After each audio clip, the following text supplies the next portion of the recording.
aux joueurs qui a plus de visibilité et qui donne plus de visibilité au Oui, foot. qui donne. Merci, merci Beto.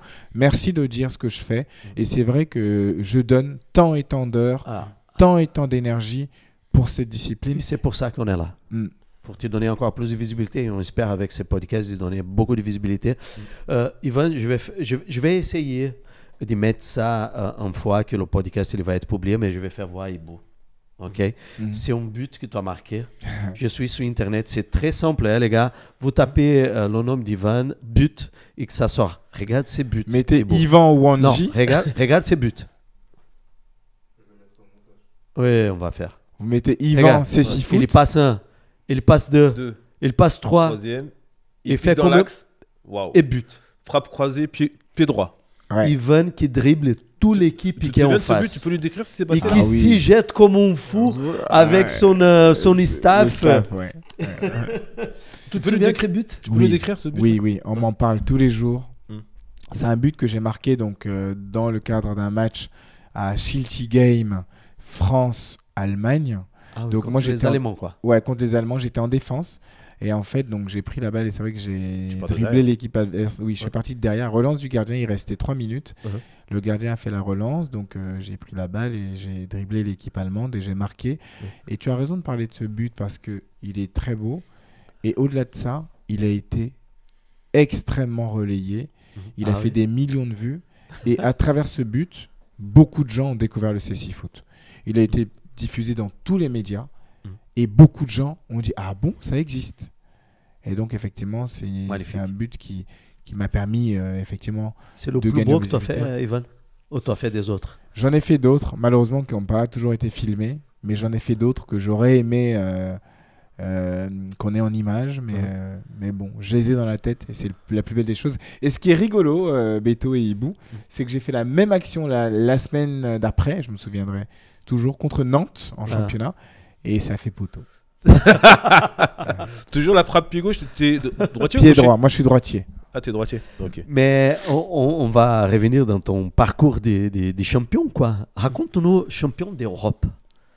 C'était comment cette expérience? Alors, quelle année, Ivan? Moi j'ai intégré l'équipe de France en 2010. 2010. Et je joue au club de Saint-Mandé depuis 2012 et je joue au Cécifoot depuis 2007. Moi j'ai commencé à l'AVH. 3 ans après, il était dans l'équipe de France. Ouais. Phénomène.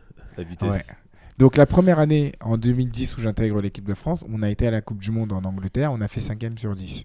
On avait une belle génération, on fait 5 sur 10. L'année d'après, en 2011, on a été champion d'Europe. On a joué en Turquie, ouais, et on a gagné l'Euro. On a gagné en finale contre l'Espagne. Et je vous ai pas dit une chose, la géographie du Cécifoot n'est pas la même que le foot classique. C'est pas les équipes plus fortes. Voilà, c'est ça. C'est pas dans tous les pays qu'il y aura du Cécifoot. Ça se développe. C'est pas dans toutes les villes en France qu'il y a des clubs de Cécifoot, comme on l'a vu avant. C'est ça.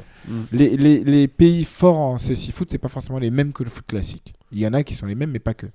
Au Cécifoot, les grosses nations, il y a le Brésil, il y a l'Argentine, il y a la Colombie. Il est fier.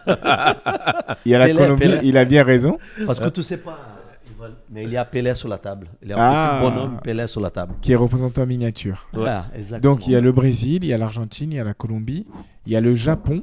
Regarde, il est en face, vas-y. Il y a le Japon. Touche le roi là. Ah, le roi. Paix à son âme. Donc il y a la Chine aussi. Donc la Chine, qui n'est pas forcément un pays très fort dans le foot classique, chez nous est un immense pays. Oui. Donc il y a la Chine, le Japon, le Brésil, le Maroc, il y a la Corée qui se développe, il y a l'Iran qui joue très bien, il y a le Cameroun qui se développe. Donc les pays de Cécifoot se développent de plus en plus et il y a des pays très forts. Et donc en 2011, on gagne le championnat d'Europe contre l'Espagne en finale qui ont toujours été nos rivaux en Europe. L'année d'après, donc on s'est qualifié pour les Jeux paralympiques et là c'était exceptionnel. On a été en finale et on a perdu en finale contre le Brésil. Au Brésil? Non. C'était en Angleterre, à Londres. Okay. C'est simple. Le Cécifoot est aux Jeux paralympiques depuis 2004. 2004, Brésil a gagné. 2008, en Chine, le Brésil a gagné. 2012, en Angleterre, le Brésil a gagné. 2016, à Rio, le Brésil a gagné. 2020, décalant 21 au Japon, le Brésil a gagné. Incroyable. Donc, attends.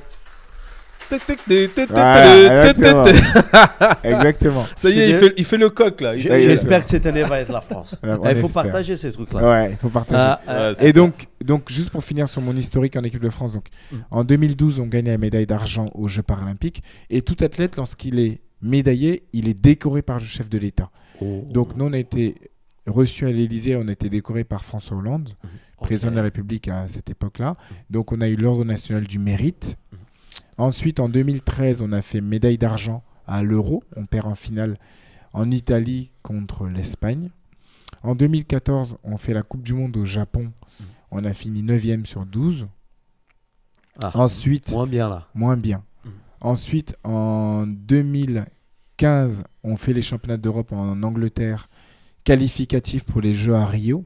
Malheureusement, on ne s'est pas qualifié pour les Jeux à Rio. En 2016, donc on ne fait pas les Jeux à Rio. Parce qu'il faut savoir qu'au CC Foot, la particularité, c'est que tous les ans, il y a une compétition. Donc ça fait Europe une année, l'année d'après Coupe du Monde, l'année d'après Coupe d'Europe, l'année d'après Jeux paralympiques. Europe, monde, Europe, paralympique.